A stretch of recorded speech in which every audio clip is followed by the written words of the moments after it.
look here, look here. Nicholas, you only take it when I say yes. Only when I say yes. Yes. Aw, look at that. Good boy, Nicholas. Hey you guys, it's Jared here in Cape Town, South Africa. Jess and I have come back here to our hometown for vacation, and we decided to bring Real Enough with us. So we're going to show you some of the sights, take you to some of our favorite spots, and speak to some of the locals about what it's like living here in South Africa.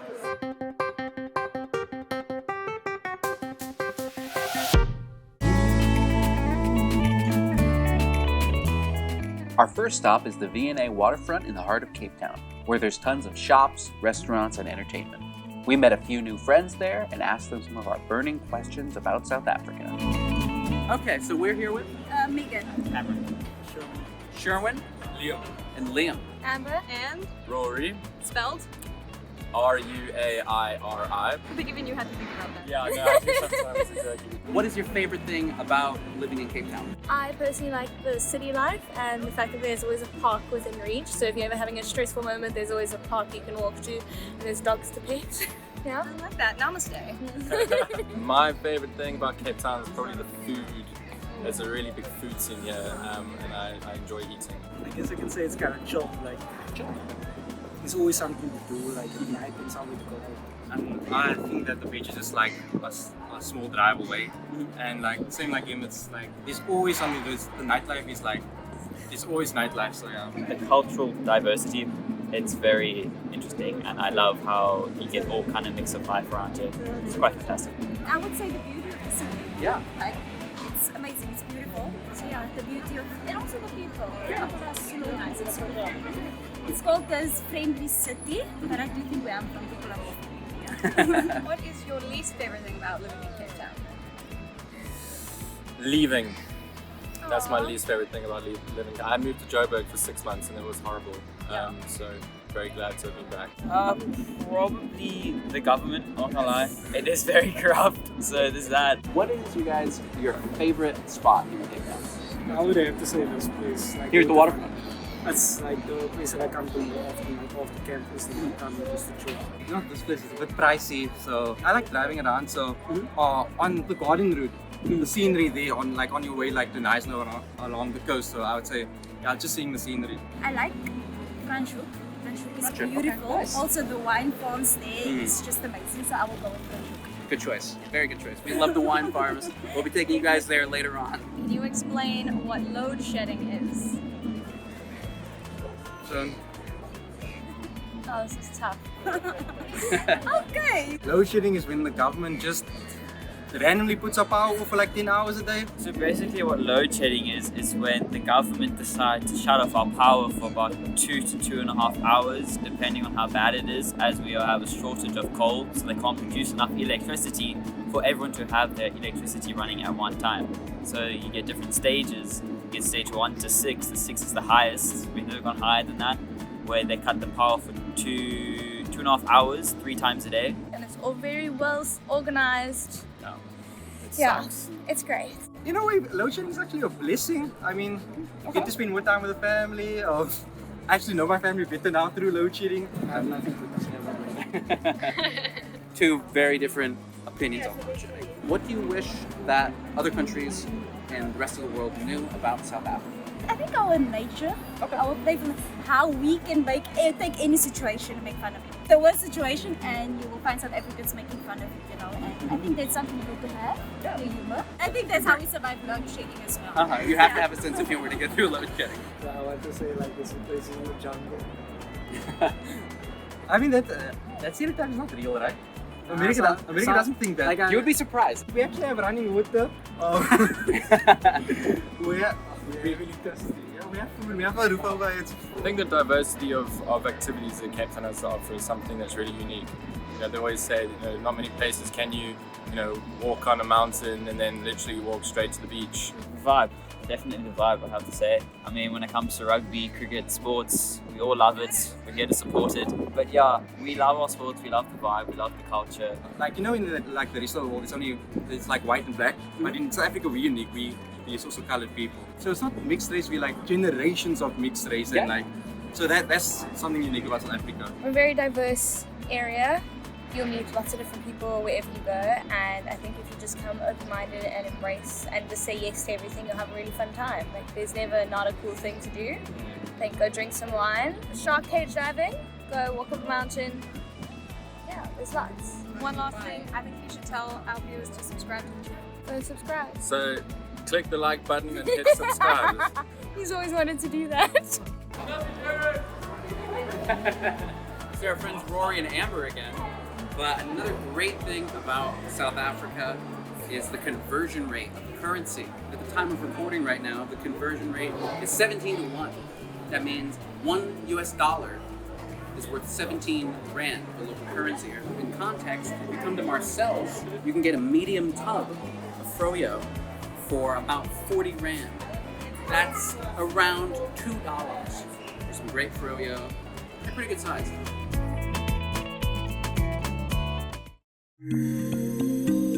For our next stop, we're taking a short drive out of the city to meet up with some of our feline friends at Drakenstein Lion Park.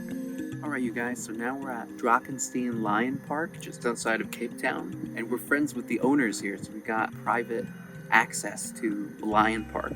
Lions have been brought from carnivals and canned lion hunting. Here they get a second chance at life, and they're fed, looked after. Our boy Shumba has just had a nice chicken feast, and he's laying down in the grass having a cat nap.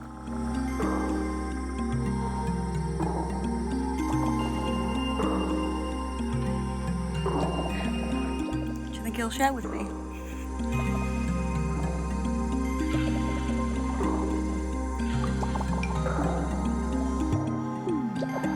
Alright you guys, we're trying to be quiet here, but if you listen in closely, you can hear Ina over there. She was a lioness saved from a circus, and now she's living her best life here in South Africa. All these lions here are living well. They've been given a second chance at life. So if you get the chance, come down here, see them for yourself, and help support them in the sanctuary.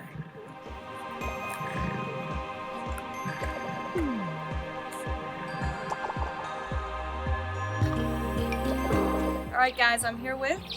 My name is Paul Hart. I'm the owner of Dragonstone Lion Park. Could you tell the viewers a little bit about the park, how it got started, and how they can get involved from abroad and also while they're here? Drakenstein Lion Park is a sanctuary for captive bred lions that cannot be rehabilitated into the wild. We started in 1998, and since then we've been rescuing lions from zoos, circuses and hunting farms, and we provide them with lifetime homes. We basically take abused lions and we bring them here and give them a peaceful life for the rest of their natural lives. It is possible for people to put money towards adopting a lion. Can you tell us a little bit more about that? Well, it costs us an average of 3,000 Rand per month to care for each individual lion. Our adoption program asks for 1,000 Rand a year to help us care for them. So it's a contribution towards their annual care costs. And for the price of your adoption, which is just 1,000 Rand, you get your name on the information board at the park in front of the enclosure, as well as an adoption certificate. Come and visit, guys. Come this and is visit, really yeah. a wonderful place. You should absolutely check it out. Okay, guys, I'm here with Kathleen. Now, Kathleen, can you tell our viewers what you think about the park? Okay, I've been coming here for many years. It's a place of tranquility and peace, and this is because I just so value what Drakenstein does for lions in distress around the world. So it's a really peaceful space for me, and to come and get close to the lions who otherwise wouldn't have had a life other than for their rescue by Drakenstein. She's not lying, guys.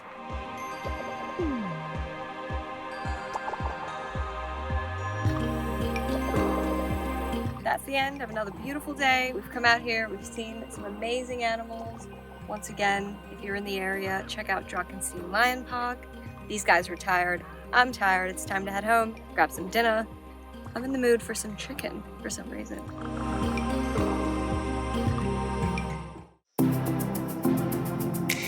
After a busy few days, it's time to wine and dine at one of South Africa's oldest vineyards. So now now we're in Stellenbosch, which is located just outside of Cape Town. Essentially, Stellenbosch is the Napa Valley of South Africa. It has over 150 beautiful vineyards that you can check out when you visit. Today, Jared and I are checking out Simonsig Winery, which is right across the road from my house. We're gonna sample some of their red wines, white wines, sparkling wines that they've arranged, and a pairing with one of South Africa's favorite snack foods, biltong.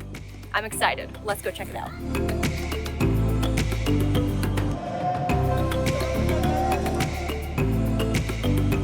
Guys, take a look at where we are. Jared and I are in a private wine room here at the vineyard. It's so peaceful and quiet. Good afternoon, guys. My name is Bronnie. I'm going to be serving you today. Would you guys like any wine? Yeah, I'd like to have some wine for sure. Or which one? All of them? All of them? Okay, that's fine. We'll give you everything that you need today. So here we are, you guys, with our lovely cheese board and a few varieties of biltong here. Now, for those of you who don't know, biltong is a favorite local snack, local delicacy down here in South Africa. It's a type of cured meat, and you can get it with all different kinds of animal meat.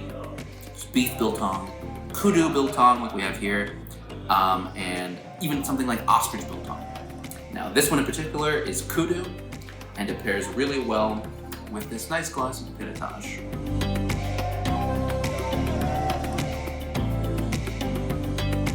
So a pinotage, by the way, is a type of grape that was developed here in South Africa about 100 years ago, just down the road at Stellenbosch University by Professor Abraham Perot. He thought this experiment of breeding different grapes together was a complete failure, and his students found it a little while later, and they realized this grape was not a failure at all. It's actually really damn good. So it might just be the happiest accident that you get the chance to drink.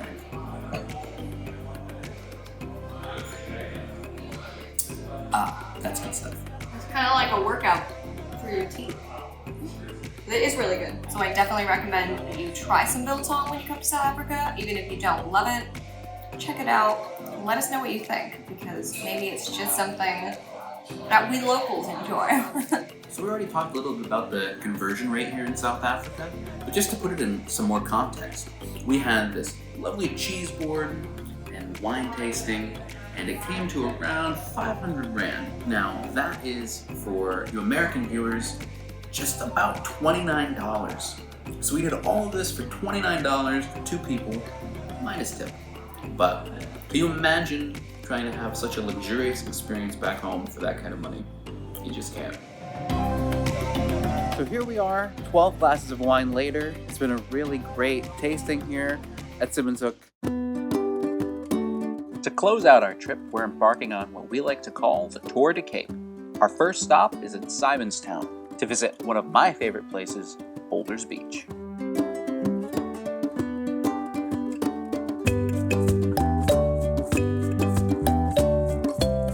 We've stopped at one of my favorite places in Cape Town, Boulder Beach. Now, if you guys have been watching the channel for a while, you'll know that penguins are my personal spirit animal. And this is the best place to find penguins in all of South Africa. You wouldn't really expect them to be here, but here they are, and I'm not going to question them.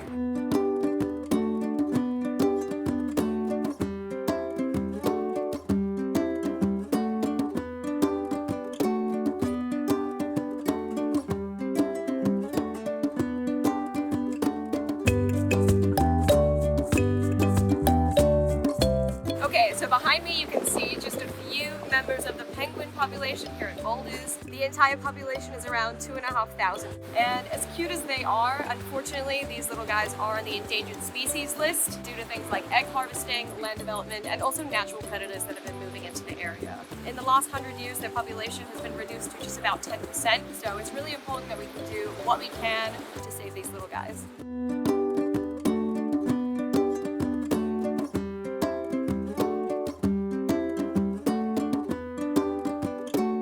Look at this, you guys. You could never get this close to penguins back home in the States. Amazing little creatures. I would try to bring one home on the flight, but these are flightless birds, so I don't think I can make that happen, unfortunately.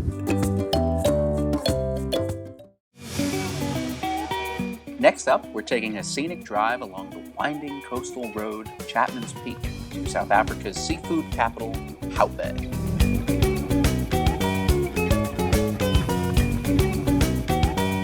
Alright you guys, so here we are at the Seafood Bistro here at Mariner's Wharf in Hout Bay.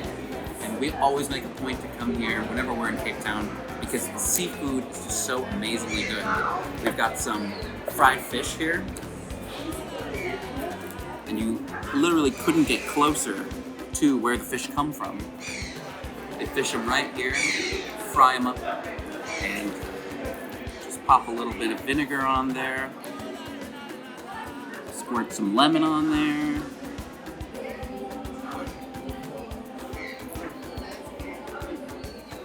Wow. Fins down, that is some of the best seafood I've ever had. After our fantastic meal, we're dying to know what makes this food so damn good. So we're going into the kitchen to speak with one of the cooks, Colson, to find out their secret. What makes this the best seafood in Cape Town? Hi everybody. So the reason this is the best, most of our product has been locally sourced, fresh. We try to not freeze our fish. Also they have a long-standing, like age-old recipe that they don't mess with. So I think that's the reason. And we were speaking with the manager, he said the recipe, nothing has changed in 40 years because, you know, why mess with perfection, right? Exactly. So when you're in SA, come and join us. Absolutely, you won't regret it. So we had a great chat with Colson, but before we leave Hout Bay, we're meeting up with a local celebrity. One leg over. Wow. Like, on the ground? Look here, look here. Nicholas, you only take it when I say yes. Only when I say yes. Good. Aw, look at that. Good boy, Nicholas. Whoa. It's like a fish. Okay, cool. Just keep it like this. Don't keep it there. Like a video, my darling. Just keep it like this. Nicholas, you only take it when I say yes. Only when I say yes. Yes.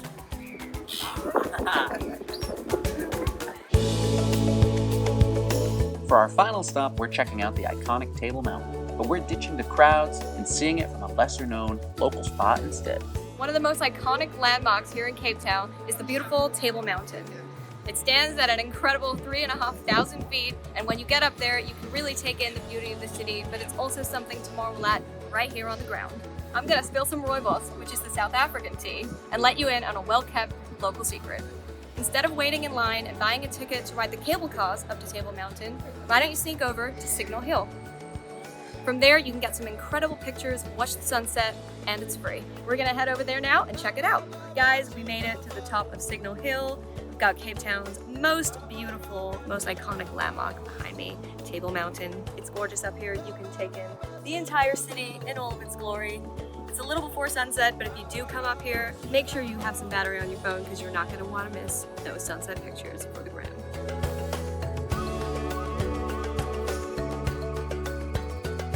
Alright you guys, so this has been our trip to Cape Town, South Africa.